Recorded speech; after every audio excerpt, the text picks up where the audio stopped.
Good evening and welcome to Wisdom Wednesdays. I'm your host and moderator, Carol. And with me, our wonderful panel, we have Soraya, Selvi, Fazana, and Kamini. It would be very remiss of me to start today without talking about one of our Yaya sisters, actually, who passed away in the last few days, the notorious RBG, otherwise known as Ruth Bader Ginsburg.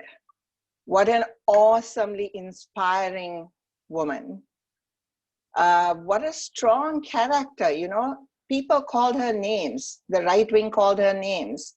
And she took it in her stride.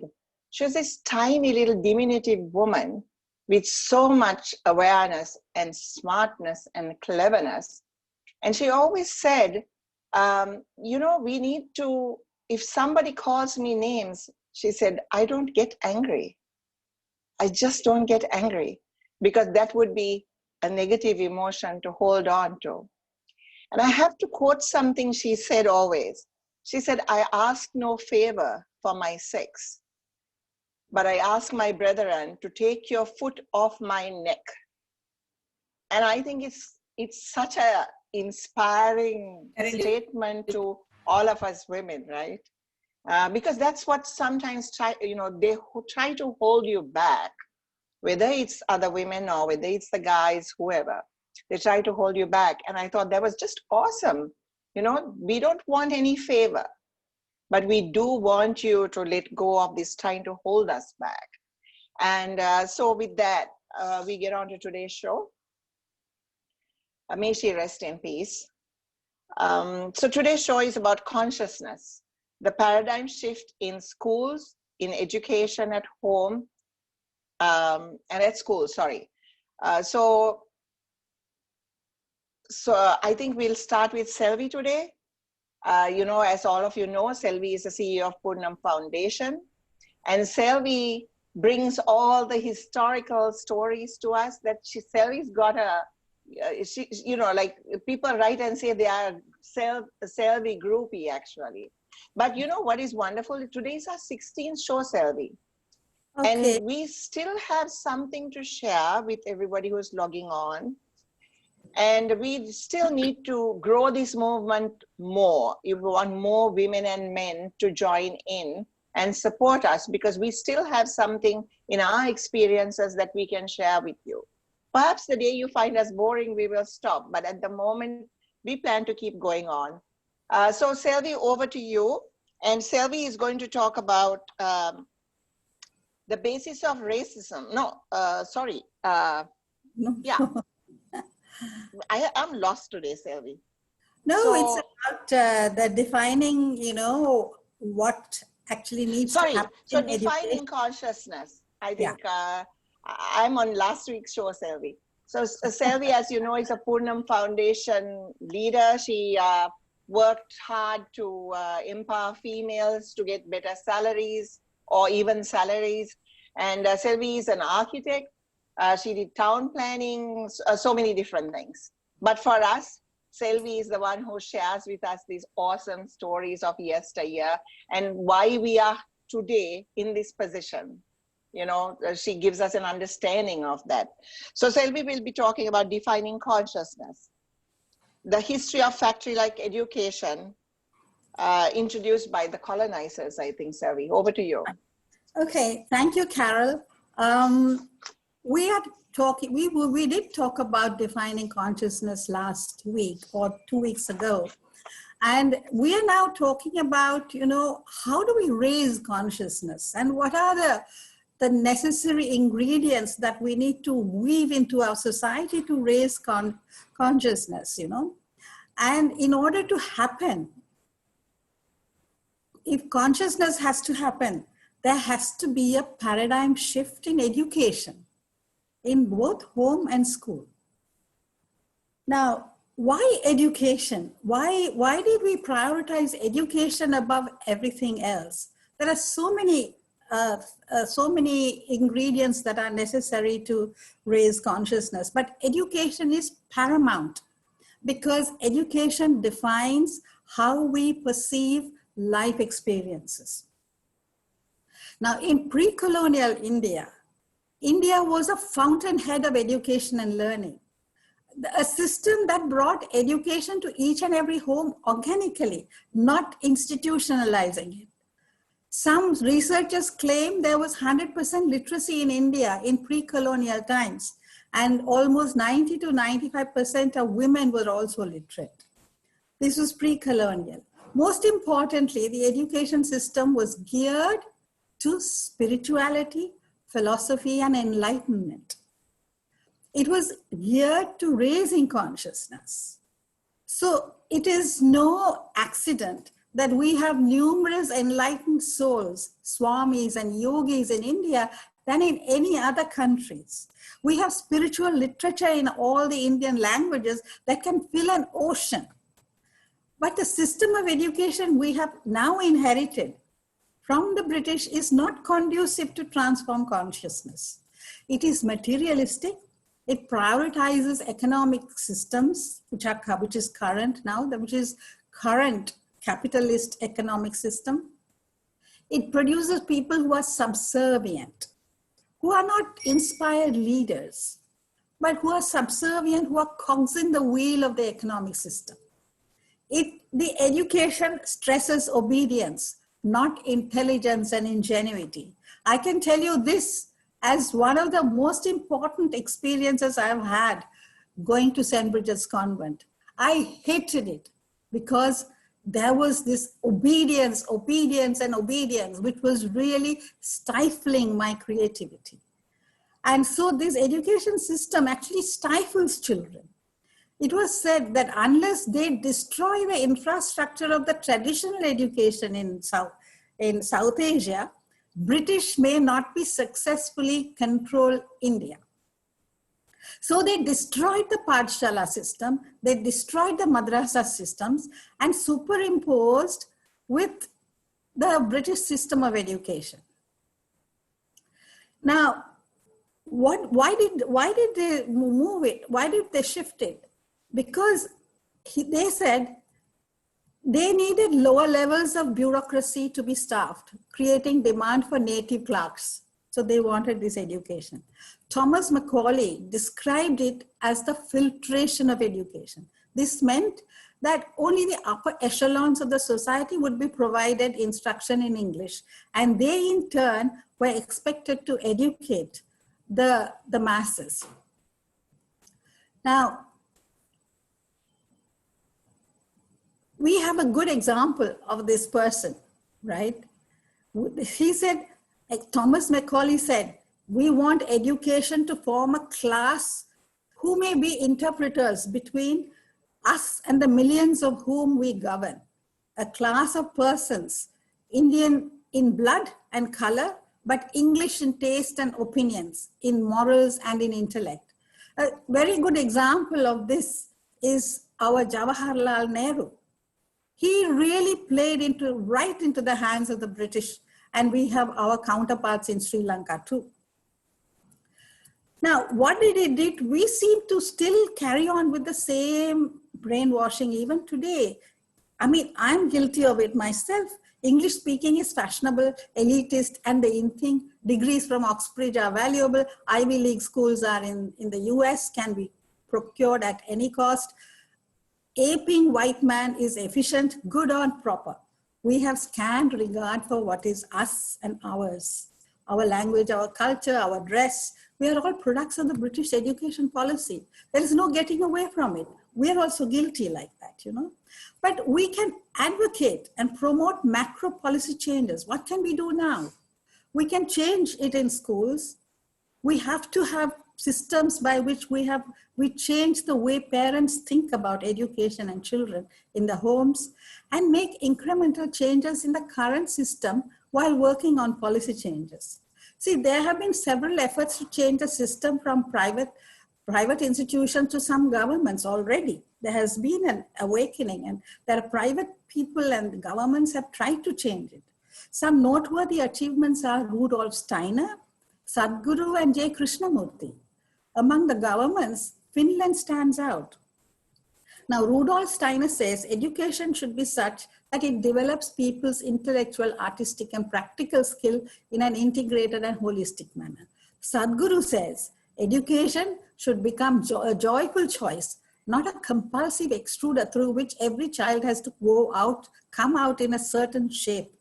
Now, Rishi Valley schools, that is J. Krishnamurti, he says, education has no meaning unless it helps you to understand the vast experience of life.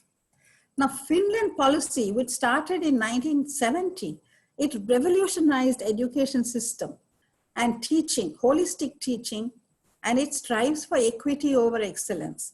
There is no standardization test for students, no ranking. There is cooperation and not competition between students. Consistent instructions are given from the same teachers.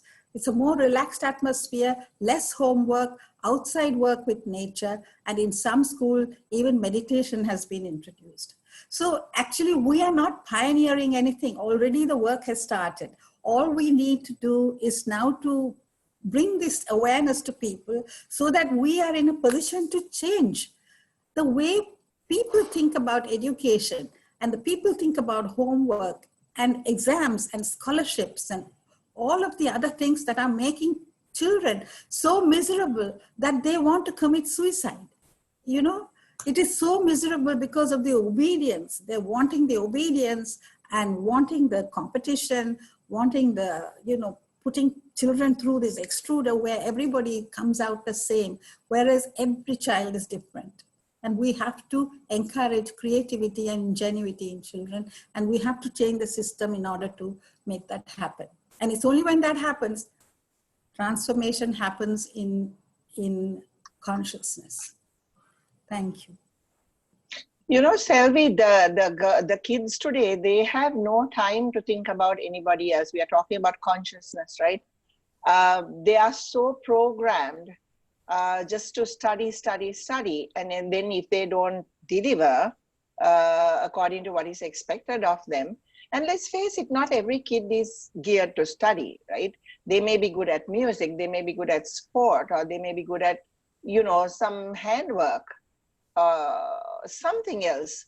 But they are just, it's all also a lot of spoon feeding kids with notes. You're not developing children to think, right? Soraya? Yeah. Yes, absolutely. The other day I was having a conversation with my 17-year-old daughter, and I was making this shift to make her understand. I mean, she's doing excellent in her school. And education is not about, for instance, knowing that 6 million Jews were killed in the Holocaust. But the question we need to teach our children to ask is, why were the others quiet while it happened?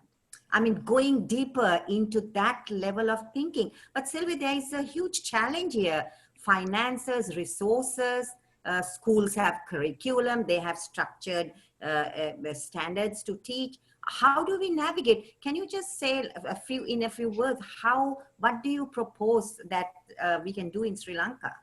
Yeah, Sadhguru has actually proposed this kind of changes and revolutionizing education. And he is an advisor to the Indian government. And some of his proposals are being incorporated. The change has to come from top down. This is something that has to happen from the government first, primarily. And so the policy changes have to come. And because it is such an entrenched system, we can't do it overnight. It has to come slowly and incrementally. But the policy changes have to be put in place. And incrementally, we introduce subjects and remove subjects which are not very conducive. This is to start off with, Incremental. Yes. Incrementally, you just remove subjects which are superfluous. The science subjects, it's really not important. The science that they study, the engineering that they study is destroying the planet. How to extract. What they teach is how to extract and how to extract and how to extract. So we don't want those kind of subjects. We want subjects of spirituality, of philosophy, of, about discussion and dialogue about consciousness. which never happens, and about practice of meditation, of yoga. I mean, all of these have to be introduced. This is incremental. But in a larger way, we have to also look at the policy change with the government, with the Ministry of Education. There has been a lot of discussion going on, but not in the right direction, I think. One important thing is, you know, like Carol, you were saying that children are made to go through the same, you know, the same courses, the same, and then you know, they're supposed to become extruded, same, all of them, you know, doing the same exam, passing the same scholarships. But, you know, there was a question to one of the teachers of the Beatles, you know, when they were studying in school. He had half the Beatles in his class, right? So they asked him, did you know that these boys had aptitude for music? He said, I never knew that, because they didn't look for it. They didn't see their creativity. I mean, this was half the Beatles were in that class, and he didn't know that these boys had music talent. Capability. So, yeah, you see, this is the thing. We have to open our minds even to our children. You know, don't tell, you know, that you have to become a doctor, engineer, a lawyer, an accountant. No, look at the child's talent, where it can bloom, where it can flower. You know, he may be a very good plumber. What's wrong with being a plumber, you know? So the thing is, you know, we have to give that space, not only in schools, but also at home. At home, And yeah, that connection, yes, absolutely. So this is actually what we are trying to do, you know, raise consciousness in people and even in the kids to try to understand themselves better and what their other capabilities are, perhaps, right? Yeah, and can I also ask a question? I think, I mean, hand in hand, what goes with it is, I mean, so yeah, encouraging people to pursue what they want to do. And ultimately, though, it is also, from a practical perspective, there has to be the linkages with livelihood. And, you know, I mean, in various countries, there's a huge market for entrepreneurs, for creativity. But at the same time, then the job market also has to be welcoming and open for that. Plus also giving dignity in labor, because in Sri Lanka and in South Asia, we look down so much on people who do labor without, I mean, I think COVID was a time when people started understanding how important people working in labor, doing daily wage work, and also in the health sector was so important. So I think maybe in tandem also both have to go hand in hand. Just a comment. I don't know if anyone wants to comment. You know, Kamani, the thing is, when I was young, for instance, everybody aspired to be a doctor, lawyer, accountant, or engineer. There were just 4 areas that they thought were important to get into, right? But today, it's huge what kids can do. I mean, there's been a huge shift in what the job market is, what is required of people. So there are other things, other avenues. You know, I used to think, oh my goodness, if I had a choice, I may have liked to have been a carpenter. Of course, I haven't hit a nail on its head, but you know, how you imagine you want to be something else, right? So I think today's kids, even females, you know, they have the ability to go and be anything they want to be. So why are they so boxed into these same areas that we were, you know, when we were kids, thinking that that was the all and, you know, end all of the job market. There are other things that you can do. And I think the COVID company has shown more than anything that, you know, how people work from non-traditional environments, you know, at non-traditional jobs. So I think that is a bit of an awakening. And I think if governments all over the world are smart, they will take this as an opportunity to look out and see how you can make these changes. I think Singapore came out with this thing saying, no more testing in Singapore. I think wonderful. You have to give kids the time to play. They have to have the time to dream. They have to have the time to be whoever they want to be in their imagination. And if they dream, they can be. But because they are so programmed, whether it's class or sport or whatever they do is programmed. And then, you know, what's the use of sending your kid to school if they are spending the whole evening at tuition class? Absolutely. Right? I think I told you before, I have a cousin, at 13, she went to Oxford, and guess what? She was tutored at home. But she was only taught math and English. It was just language and that. And that took her to Oxford.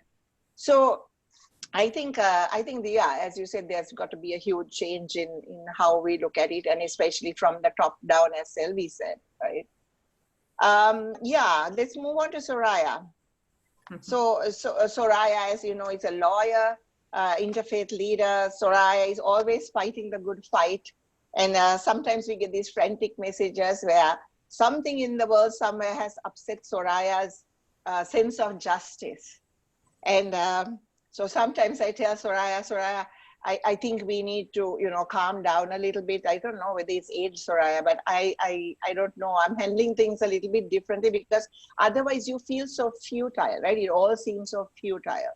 Because if the top in any country doesn't decide to make those shifts, who are we? We are just a mere cog in the wheel. So we have to do what we can to change what we can change, but understand that there is a difference in what we can't change. But, you know, we can ask for change maybe, but that is in the hand of somebody else also. So Selvi looked shocked when I said that, but you know what I mean, Selvi. Because I believe that we should not be cogs in the wheel. Actually, you know, we should all be independently blossoming in our own ways.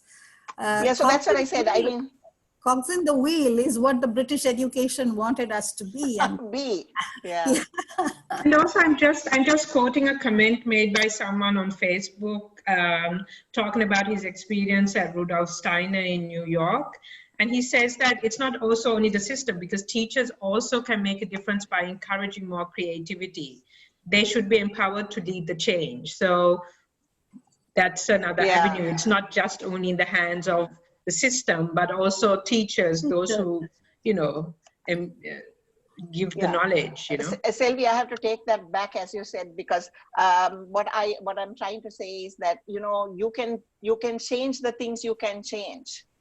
And that is in your hand. Each one of us can make a difference, as we all know from just this panel here, who do other good works. We know that, you know, that is done just because of the sense of drive and sense of justice that we all have. So anyway, back to Soraya. Sorry, Soraya, today we are all over the place. I am all over the place. So Soraya will talk about the shifts at home and divisive educational structures. Over to you, Soraya. Thank you, Carol. You always introduce all of us, but we can't miss on introducing you. As we all know, Carol is an iconic athlete, a sports star, who brings together sports and gender justice. And she does not stop there. She builds homes for women-led households. I mean, so far she's built 15 homes, and that is phenomenal. So getting back to my topic, I think I want to define what a paradigm shift is. It's a huge word. And I want to say this through a story. So there was once a train that was parked in the station, and it was about to take off when a man came running, panting with his two children. The children were like 5 and 7 years old. So they came running, they got into the train, and the train took off. Fortunately, unfortunately, the train was not so crowded. The aisle was all open, but there were a considerable amount of passengers also. So as the train kept moving, these children were really making incredible noise. They were running and screaming and fighting each other and laughing and having a very good time. But it was a place of public transport, and people were fuming. But the father was not paying any attention. And they were like, oh my God, come on, man, do something. These are your kids. Don't you have discipline? So the train rolled through a few stations, and the man, it was time for him to get off. people were so angry and they were like so relieved when he stood up. And he looked at the people and he said, please forgive me. We are coming from the hospital. My wife and their mother just passed away. And he got off. Now, at that moment, the people who were angry and fuming, they had a paradigm shift. They were able to see this situation in a new light. So Stephen Covey says, I mean, attitude determines our altitude, right? Attitude is everything we are taught. But if you want small changes, change your attitude. But if you want big changes, he says, change your paradigm. So what is meant by a paradigm shift is a 360 change. You've got to change totally how you are thinking and doing things. And we, every one of us, the whole world has had a paradigm shift. Look at the technological changes that's happening because of COVID. We don't have to sit with one another anymore to be intimate and close. We can have a conversation on Zoom. We can have a call and we can have connection. That is a huge paradigm shift. So understanding that the shifts are taking place and asking ourselves, where are we in making those shifts is a critical time for us in our country. Because elections have happened, things are happening, people are anxious, there's no communication, there's no spokesperson for the government who tells people this is what we're doing. So people are in the dark. So this calls for huge paradigm shifts in the way we are going to operate. So I think I have limited time, but when we plan for these programs, we come together and we pick subtopics. So my topic was, what can we do at home to make those paradigm shifts? And then what are the damages that have done to our country in the education system in the recent past? So the damages is the religious educational system, because schools which are indoctrinating our children, teaching them superiority and exclusivity of religion has done great damage. We have to stop that. And I'm not saying let's us not teach a class on comparative religions. That is incredibly important. But getting young minds, brainwashing them into believing my religion is better than yours, my God is better than yours, has caused and is causing terrible harm. I mean, not only in Sri Lanka, but in the world over. So as parents, what shifts can we make in our homes? I think one of the biggest deficits we have in this world is empathy. We are not listening. If your child comes home and says, Mommy, I'm tired, I have a headache, what do you say? That is why I told you to sleep early. We try to fix it. How many parents take the time to ask the child, really, son, what happened? Why are you feeling this headache? So then look at the people who are leading our countries today. They have no empathy, because that is the experience these children have had in their homes. So the shifts that I'm talking about in the home is not major. I mean, Mother Teresa, when she won the Nobel Prize for Peace, she was asked what message she had for the world. She said something very profound and simple. She said, go home and love your children, love your families. And that's where it began. So what my message in the homes is, be a responsible parent. Don't leave the parenting to the schools, to the community. It's your responsibility. Raise a responsible citizen. That is critical in today's world. Every child should be responsible for the common good. And as we know at Wisdom Wednesdays, we talk about national unity. I mean, I am dreaming of a day our children will be immersed in such a curriculum. Thank you, Carol. I wanted to just add something. I think also what is so paramount is, children learn from their parents, right? And it's not just about also talking to the children. I've been talking to a young person who's continuously felt suppressed because his parents expect him to behave in a particular way. And it just amazes me how we don't, as you said, listen to your child. But also, I think, it's also important, parents also have to mirror those values, no? unless parents are talking to each other, or unless parents are talking about how they feel, and maybe about, you know, what good they have done and how they have made changes in their communities, you know, where do children learn from? And I think also we have opportunities where, say, for example, when we have riots or when there's racism coming up, having those difficult conversations with your children and reminding them that, you know, what happens to another person affects me. Ubuntu, the law of Ubuntu, what affects you affects me ultimately. So, I mean, I agree. I think the home front is such an important place where you can nurture these, but also it's challenging for a child once they go back to the school environment that doesn't encourage those conversations. What do you do? So I'm just throwing that out there as you know, some thoughts. I think parents, you know, have to spend that little time listening to their children, like Soraya said. We used to do that at dinner time. At least if, you know, my parents didn't have the time to listen to each other, the brothers and sisters would get together and sit and talk to each other over dinner, you know. And I think that is somehow sadly missing, because this cell phone and social media also has come into the play, and kids love to bring their cell phone to the table. They are totally distracted at mealtime. So all these, I think, in some ways, the kids are much more aware than we were when we were young. They're much more socially conscious, I find. For instance, my kids, you know, they were like very much for any kind of person with any kind of persuasion. They never saw anything different in that, you know. They always cared about the environment. My son once told me there was a lorry going by full of logs. And he said, "Mom, why don't you pull the guy over and tick him off? He should not be cutting trees." And then there was an elephant that the mahout was taking, and by the time it came towards the Colombo University, it was so exhausted, it was literally crying. I mean, there was like, you know, he was just so exhausted, because obviously he was coming in for a perihera from some out of town place. And my sons were so upset.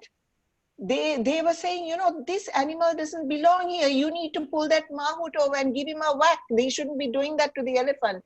And, you know, so what I'm trying to say is kids today are much more aware in some ways of their surroundings. And they are much more aware about climate change and, you know, all these things that we didn't quite grasp when we were young, right? It would have been starting at that time. We didn't grasp it then. And Carol, when a child is born, only 25% of the brain is developed. So we parents, we are sculptors. So if we don't have to spend enormous time, you know. My mother worked for 36 years. She spent quality time with us, not quantity. So we wait for evenings when she comes and play a game and did awesome things with us. And I think as women, I think it was Rabindranath Tagore who said, a mother's heart is a child's classroom. So planting those little seeds early on, and then sculpting, and also to realize our children are from us, but they are not of us. They have to be different, and we have to encourage that difference. You know, Soraya, what you said was actually, I was watching a documentary a couple of days ago, and he was talking about this little child who was locked up by the mother for 8 years. Wow. In a closet. And how, when they found her, how underdeveloped mentally she was and physically she was. So it's like you said, you know, when you're born with a certain amount of brain power, whatever, and physical movement, speech, all of that, right? Those are all learned. And learned firstly from the parents. Until you're 19, 20s, the brain begins to develop. But it is the parents who want children to play this role, you know. Yeah. You should have known, you could have done that. So we have to be more patient and I'm not saying just be fluid. Lay strong boundaries where you have to. Discipline is important, but being in a conversation and empathy, I lay high importance. Thank you. I think parents are so busy now, and they don't have the time. I was reading that one of the first things you need to do to help a child become self-disciplined, not the discipline that you impose on them, is to give them a couple of chores to do, right? I know that's something so simple, but most parents don't let their kids do any work. They have somebody else doing all the work. right? But they expect them to just perform when they come to their education. And they don't have the time to talk to them. So the kids are on social media all of the time.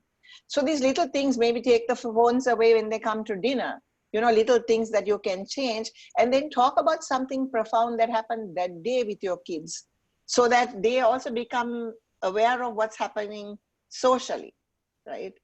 So, yeah. I think also I just want to add parenting. I mean, to get a driver's license, you go for a class, right? You take a test. But parent is the only job you're told to come without experience. And all of us make tremendous mistakes. Mistakes, yeah. Yes. So but that's how we learn also, right? On the job. Yeah. Don't feel guilty. I took parenting classes. I'm a certified parenting educator. So I learned, I knew I was making terrible mistakes. So I went and learned. So education is, again, critical, not only for our children, for us as well. See, Carol, one point is, you know, if we want to make a change, first and foremost, we have to abolish this system of tuitions. The tuitions is robbing the children of their childhood. I went to Kilinochchi and I was talking to a woman, and I was asking her why a child of 4 years old is going for tuition. And she says it is to appear for the scholarship exam. Wow. You know, why 4, 5 years, 8 years in the primary schools, they're doing tuitions in order to gain access to scholarships in the schools. The school systems have scholarships. At standard 5, they have scholarships. In primary schools, they have scholarships, government scholarships. And they go for tuition in order to do that. And she spends 50% of her earnings just on tuitions. Yeah. So why send the kids to school then? She earns a mere 6,000 rupees a month, and 3,000 goes on tuition, you know. We have to abolish this tuition system. And for that, to abolish this scholarship system, which is competitive. That's true. Yeah. It's competitive. You know, Selvi, Shami has made some comments online, and I'd like to read it to you guys. She says, we might be a completely different nation if our education systems trained kids to think critically and tap into emotional intelligence. And that's exactly what we are saying. Another comment she made is, one way we can do this that comes to mind is by gently suggesting the need for having these conversations with kids while talking to our colleagues and leaders in schools. Such water cooler discussions may start small, but develop into something big. I mean, absolutely, Shami, you're quite right about that. So let's move on to Fazana. Fazana, as you know, is how do I describe you? She does a lot of social work. She's got her own little organization, Fuzzy, where she goes out and helps small cottage industry people. I mean, the last I had a call from Fazana was saying, you know, there's this family, they want to sell honey, and, you know, she's trying to get them on their feet, whether it's Kitul honey or bees honey or whatever. And there was Fazana in the middle of all of that, calling up the people she knew and saying, you know, this is really good honey, guys, you need to buy it. You know, so it was like helping to support those who don't have the access, right, to people who are able to buy, especially in this time of COVID. And also Fazana, as you all know, is a behavioral specialist. Also, she's my jungle buddy, another jungle buddy, loves the environment. Every weekend she's out there. And one thing Fuzzy does, you guys may not know, she has twins who are, I think, 14 or 15 years old. And every weekend she takes them hiking somewhere or climbing. You know, these kids grow up too soon and they're out of your life. And then it's too late for us to say, hey, I wished I had the time to spend with my kids again, right? I mean, it happened to me. I was a single parent. My kids are growing up, you know, on their own, literally, while I was working to put food on the table, literally. And now I wish, you know, those years I could have them back. So Fazi, you're doing a bang up job there. Because when you do that, you also get into these conversations about various things, right? And Fazana is going to talk about alternate choices today. Fazi, over to you. Thank you, Carol. So I have the reverse of what we were talking about with my kids too, where they have a lot of homework and stuff from school, and they complain that I take them out too much.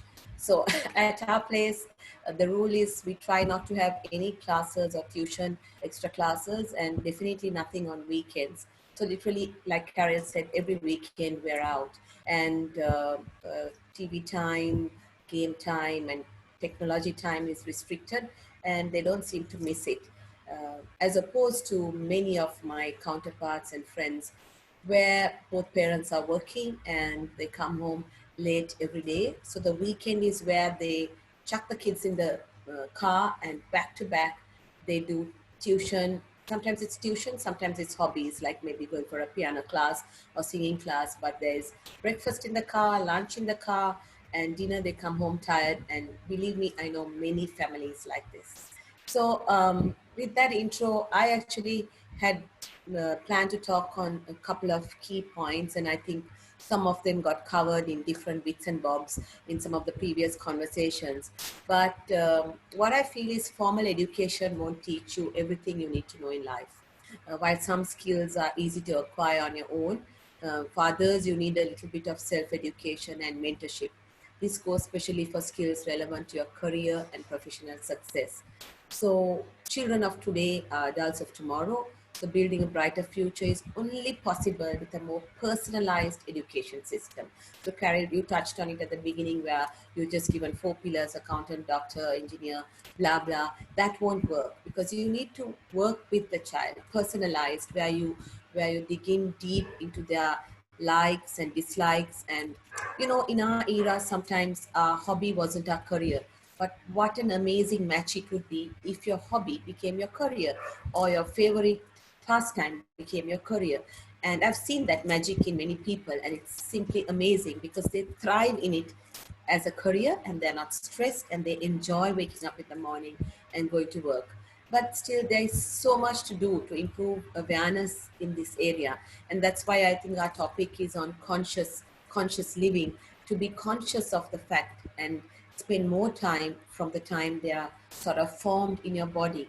So I think early childhood care is one of the key areas to open up a child's mind. That's 0 to 8 years old, as you know, and you have to stimulate the child in many ways to make open their synapses in the brain, and touch their 5 senses, so that they can feel, think, see, and want to do different things.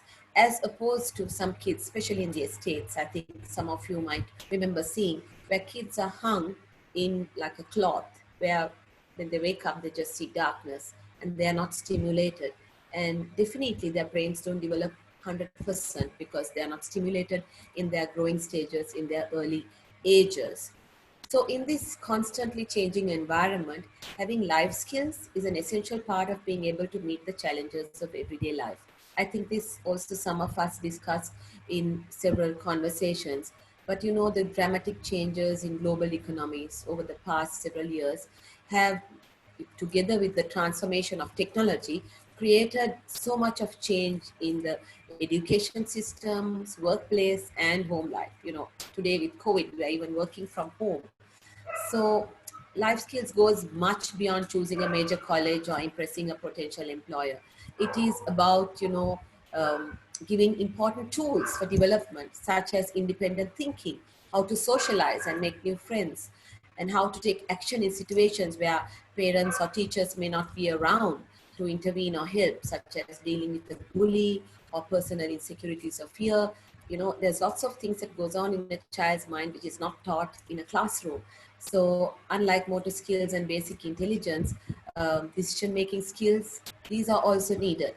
So for example, self-reflection, critical thinking, problem solving, interpersonal skills, a lot of things that should come as part of life skills, which are not taught in the classroom.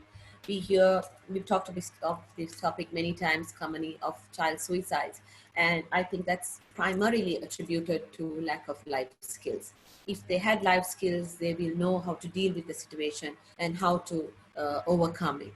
So, also everyday survival skills of kids, right? how to get from home to school. Do you know the directions?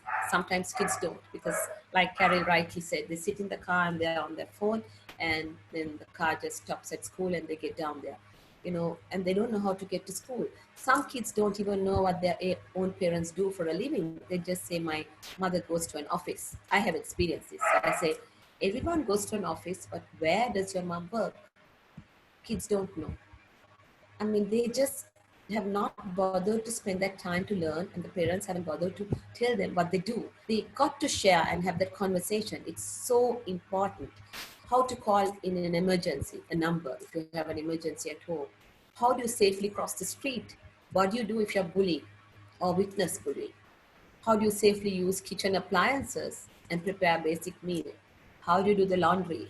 Simple things, but trust me, kids don't know and not taught in any classroom. So that's one area that I wanted to touch on, life skills. And the other is an important part of career-related learning, because today we have multiple careers and we find kids churning out of schools and universities and not fit enough to fit the current careers. And also they don't seem to know about all the careers that are available out there. So some of the key outcomes that we need to have is to excite and motivate children about their learning by linking and embedding in the curriculum strong connections between education and the world of work.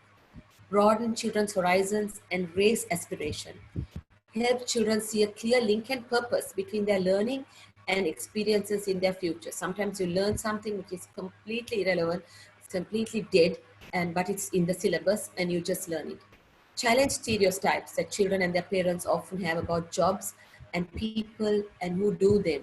This is again what we discussed about even bringing respect to certain jobs. Support raising of standards of achievement and attaining of all children. Help children learn more about their own talents and abilities and instill greater confidence. Reinforce the importance of numeracy and literacy in later life as well, not only in early stages. Tailor career-related learning to the different ages and needs of all children, even differently able, even slow learners. So what do we need to achieve this? You must do several different pronged activities. Some ideas that I have, invite volunteers from the world of work to visit and chat with children. You know, different spheres. The schools can instill this. The parents can take them to meet different students.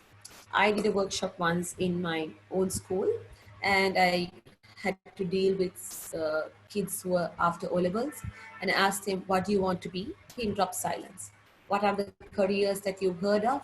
Pin drop silence. Either they didn't want to talk or they didn't know what the careers were out there. So I divided them into groups and made them write every single career that they've heard in their life. And then we read them out, and then I filled some of the gaps of further careers so that they broaden their horizons. Simple exercise. And they all learn from each other. Deliver career-related learning programs that help children connect their subject learning to the opportunities now and in the future. This happens a lot in the IT industry, because what you learn today is irrelevant tomorrow. So you need to constantly do this. Also organize career-related learning trips, workplace, museums, universities. Make good use of online learning materials in the classroom, such as even games, videos, role play, and individual and group activities. Explore the diverse routes adults have taken in their current job. Example, you know, apprenticeships, academics, starting their own business. Have kids actually spoken to the adults in their lives, their uncles, their grandparents, their own parents? Have they asked them, how did you start your career? How did you end up here? It will be amazing to see how, you know, sometimes you have this misnorm that to be a CEO, you need to have a degree. Sometimes you don't. You self-learn, you come up the ranks. Sometimes you can have an arts degree, but you may be leading the finance department. How did that happen? So these are exciting ways of bringing career-related learning. So those are the two areas I wanted to touch on: life skills and career-related learning. Thank you, Karen. I think I took a lot Thanks, of time. Fuzzy. You know what it is, what happens is, I think kids today, are we churning out selfish kids? Are we, because they are mindlessly doing 9 or 10 subjects in school? I think in the school system, government should scrap at least 6 subjects. Let them study 5 important subjects. Things like biology and history and all that can be in the secondary school, because you know, you don't have to fill the kids' heads with all of this, and then not give them time to think, not give them time to do consciously help other people. When we were kids, we were taken to the slums every weekend to dress wounds and sweep the old people's houses and, you know, do all of that. And we used to just very happily skip along and go do that. But no kids do community service. I think we have to bring in something from the US system that I really like, Soraya, which is 22 hours of community service has to be done by a kid to get their high school diploma. Now, that is something we should introduce. You give them a card and say, go work in a hospital, go work in an old folks home, go visit prisons, whatever you need to do to get your 22 hours of community service. So we cut back like some other subjects, bring in the important ones like mindfulness. Meditation should be a start to their day, right? That's how you raise conscious kids. And service for others, which is extremely important and is so lacking in schools today and in families today, because you know, the kids don't even think that they need to go out and do something for somebody else. But we grew up with that idea that you have to do it, and we still do it, right? Kamani, you know, as you all know, Kamani is the CEO of Shanti Margam, and Kamani is going to talk about the work in action at Shanti Margam. Over to you, Kamani. Thanks, Carol. I mean, I might just go on rambling, so you may have to stop me since I can speak forever on Shanti Margam. So, I mean, I wanted to just talk a bit about, okay, what is it that led to the formulation of Shanti Margam? I mean, so as you know, my background is in gender-based violence, and I was involved with this really important study in 2013 on masculinities, where we saw all these statistics around men who had experienced child abuse were more likely to perpetrate intimate partner violence as they grew older, and also how young people were involved in perpetrating rape. And I was just thinking about, how do we break this cycle of violence among young people, especially boys? And then, you know, doing the research, I found that, you know, we barely have any places where boys can turn to, even in other countries, or men can turn to for mental health services to try to break the cycle by dealing with the emotional trauma. And it also has a lot to do with the intersectionality of where I was also in my life, because I had also been doing a lot of work around energy healing, and my meditation has always been a part of my life. And also, you know, we see the violence around us. There's something wrong. There's something wrong about how violence is always the, you know, the default that we turn to, us as well as children.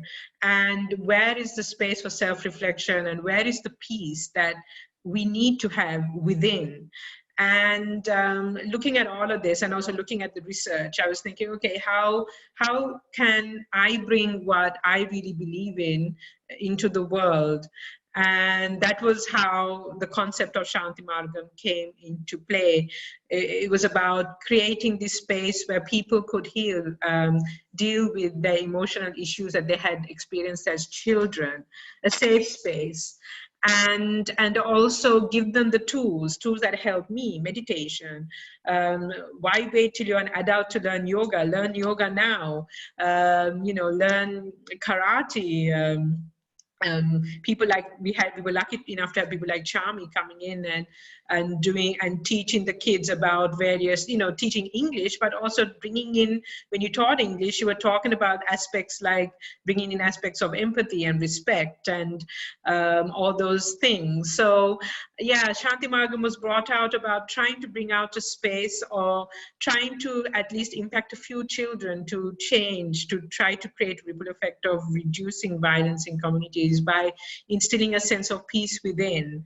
And I think, you know, the more we talk about it, it's more about this aspect of a raised consciousness. And it's not only the children, it's also about how we work, because my experience working in multinationals, working in New York, working all over the world, you see how much it is, you know, outcome driven versus and people are miserable. I mean, even though you've achieved what you're supposed to do, the process has been miserable, where people have felt unhappy, not supported.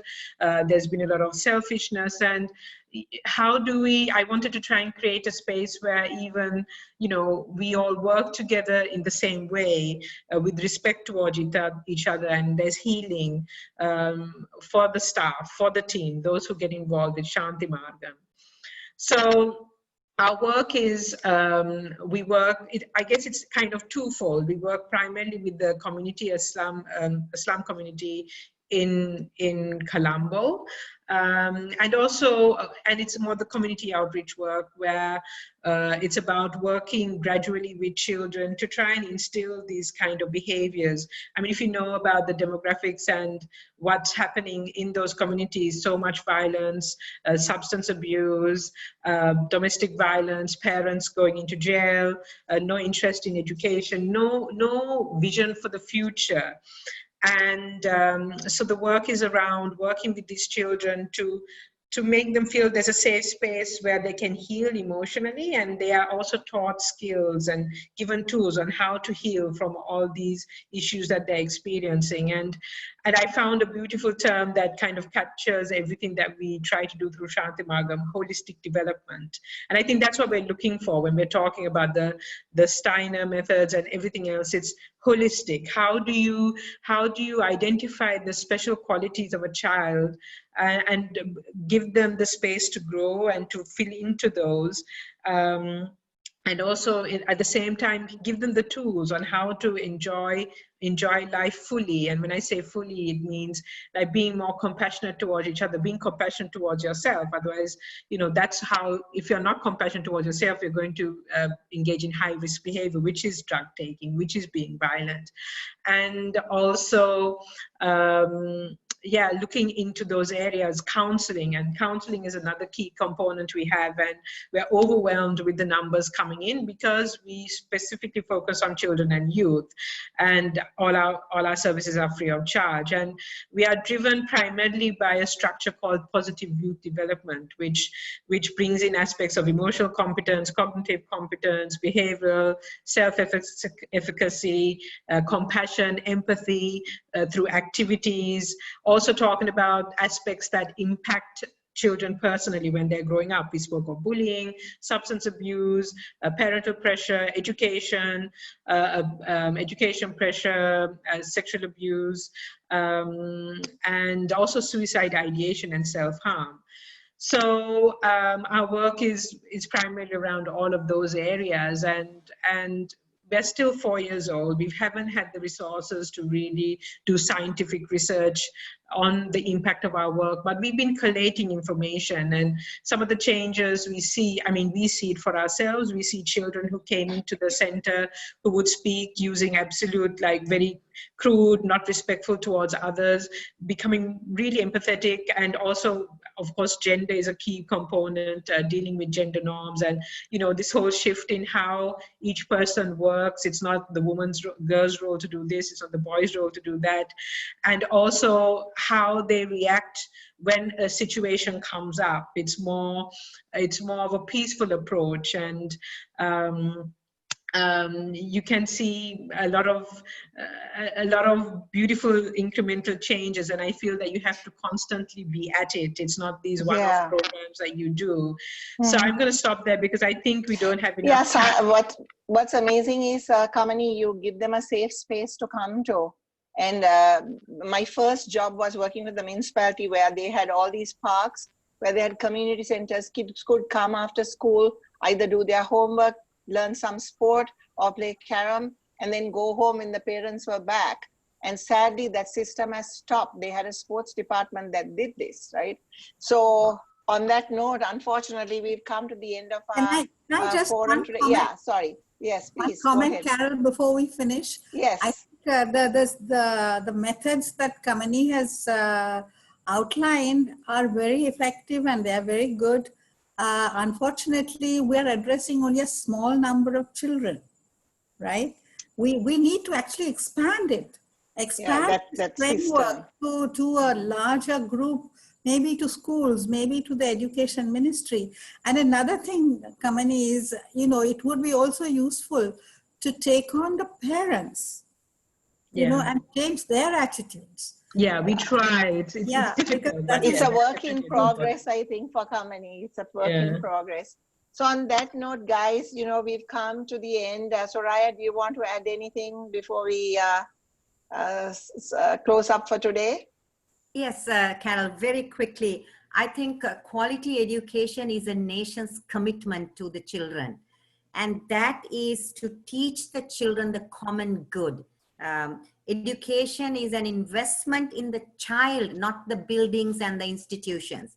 So as we start a new leaf in our country, we must all remember the government can't do this alone. Parents can't do this alone. Teachers can't. Communities can't. There has to be cohesive unity. And we must all come together. In Africa, there's a culture where when a child is born, the whole village comes together and sing a song. When the child attains to like a teenagehood, they come and sing the same song. When the child marries, they sing the same song. If he commits a crime, the whole community comes together and sings the same song. So these are little things we can implement in our daily lives. And I think we must, above all, we can talk about till ideas till cows come home, but let us focus on unity, because only through unity that we can take away fear and then come together and build a strong Sri Lanka. And that is our wish from Wisdom Wednesdays, national unity and empowerment. Thank you, Soraya. Thank you, guys. I didn't even realize how long we've been going on talking today. But, there's so much more to talk about, and we shall continue in the future. Our next forum is on the 14th of October. So please join us then, and please pass the word around, because we are growing organically. And we want your support in bringing more people to listen to these voices and join in the discussions with us. Thank you to all of you who watch us week after week after week and send us really smart suggestions and really good suggestions. We really appreciate your time with us. Good night, and stay safe, guys. The COVID situation is calm here in Sri Lanka, but we still need to be mindful of the precautions that we need to take. Good night, everybody. Thank you very much from the panel and me. See you on the 14th.